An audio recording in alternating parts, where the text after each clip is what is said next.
అధ్యక్షుడు Donald Trump భారత్తో సహా కొన్ని దేశాల నుంచి వచ్చే దిగుమతులపై ఏకంగా 500% టారిఫ్స్ విధించే ప్రతిపాదనకు మద్దతు తెలపడం ఇప్పుడు ప్రపంచవ్యాప్తంగా పెను సంచలనంగా మారిందని చెప్పాలి.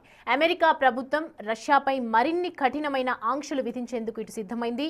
ఉక్రెయిన్ యుద్ధానికి అవసరమైన నిధులను రష్యా చమురు అమ్మకాల ద్వారా పొందుతోందని ఇటు అమెరికా భావిస్తోంది.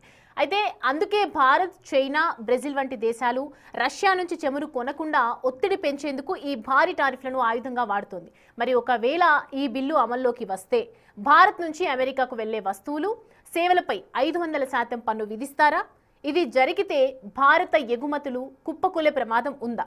మోడీ ఎందుకు చొరవ తీసుకోవటం లేదు? ఈ టాపిక్ గురించి మనం మాట్లాడదాం.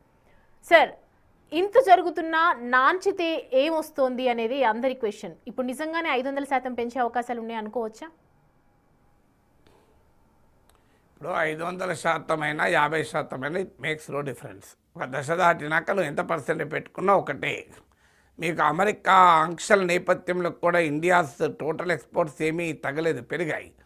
ఆల్రెడీ మనం అమెరికా కోరిన మేరకు రష్యా నుంచి ఆయిల్ దిగుమతులు తగ్గించుకుంటున్నాం. చాలామందికి తెలియదు ఇది. ఇప్పుడు డిసెంబర్లో 1.2 మిలియన్ బ్యారల్స్ పర్ డే చమురు దిగుమతి చేసుకున్నాం. ఇది లాస్ట్ 3 ఇయర్స్లో lowest imports from Russia, lowest. మీకు వాస్తవంగా లాస్ట్ 1 ఇయర్లో ఇండియాస్ టోటల్ ఆయిల్ ఇంపోర్ట్స్ 3% పెరిగాయి. టోటల్ ఆయిల్ ఇంపోర్ట్స్ రష్యా నుంచి ఇంపోర్ట్ 3 to 4% తగ్గాయి. అంటే టోటల్ ఇంపోర్ట్స్ పెరిగితే రష్యా నుంచి పెరగకపోగా అలాగే ఉండకపోతే తగ్గాయి. So what does it indicate? మీకు 1 ఇయర్ క్రితం భారతదేశ టోటల్ ఆయిల్ ఇంపోర్ట్స్లో రష్యా వాటా 38% ఉండే. ఇప్పుడు అది 36%కి పడిపోయింది. సరిగ్గా ట్రంప్ కూడా ఏం చెప్పాడు?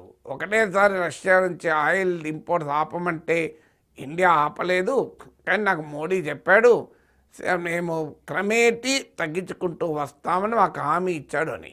లేదు, ఇవ్వలేదు అని మన ప్రభుత్వం చెప్పింది. మన ప్రభుత్వాన్ని నమ్ముదాం.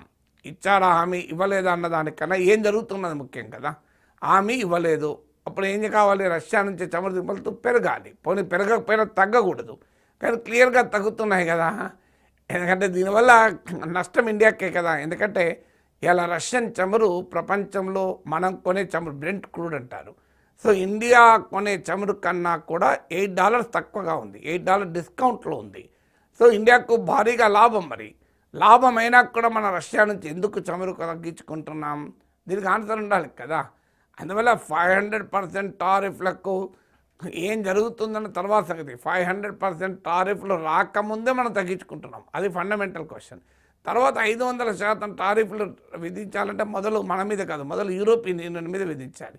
ఎందుకంటే Russia total gas export, liquefied natural gas, LNG ఎక్స్పోర్ట్స్లో 51% యూరోప్కి వెళ్తాయి. మీరు లాస్ట్ 2025లో $8.4 బిలియన్ యూరోపియన్ కంట్రీస్ రష్యాకు పే చేశాయి మీకు గ్యాస్ ఇంపోర్ట్ చేసుకున్నందుకు. ఈవెన్ పైప్డ్ గ్యాస్లో కూడా మీకు మేజర్ షేర్ యూరోప్కి వెళ్తాయి. ఆ తర్వాత ప్లేస్ చైనా ఉంటుంది. మీకు ఇప్పుడు ఉదాహరణకు LNG రష్యన్ ఎక్స్పోర్ట్ తీసుకుంటే 51% యూరోప్, 21% చైనా, 18% జపాన్, 51 + 18 69%. 69% అమెరికా దాని మిత్ర దేశాలే. అంటే మరి 500% ఎవరి మీద వేయాలి? అమెరికా మిత్ర దేశాల మీద వేయాలి, జపాన్ మీద వేయాలి, యూరోప్ మీద వేయాలి. అలాగే మీకు పైప్డ్ గ్యాస్ తీసుకుంటే 37% యూరోపే, 30% చైనా, 27% తుర్కీ కూడా నాటోలో భాగస్వామి. అమెరికా మిత్ర దేశాలే కలిపితే 37 + 27 64%. అందువల్ల మీరు 500% ఎవరి మీద వేయాలి?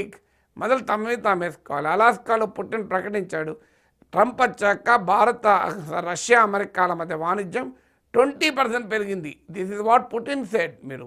పుటిన్ స్వయంగా ఆయన మాట్లాడింది. మరి దాని ఇప్పుడు ఈ 500% ఎవరి మీద వేయాలి? అమెరికా తన మీద తానే వేసుకోవాలి. ఎందుకంటే ట్రంప్ వచ్చాక 20% రష్యా అమెరికా ట్రేడ్ పెరిగింది. ఈవెన్ అలాస్కాలో కూడా ఉక్రెయిన్ వార్తో పాటు చర్చించుకున్నది ఏంటి? రష్యా అమెరికా రిలేషన్ గురించి చర్చించుకున్నారు కదా. అందువల్ల ఈ హిపోక్రసీ ఏంటి? 500% మన మీద కాదు, మొదలు వాళ్ళ మీద వాళ్ళు వేసుకోవాలి.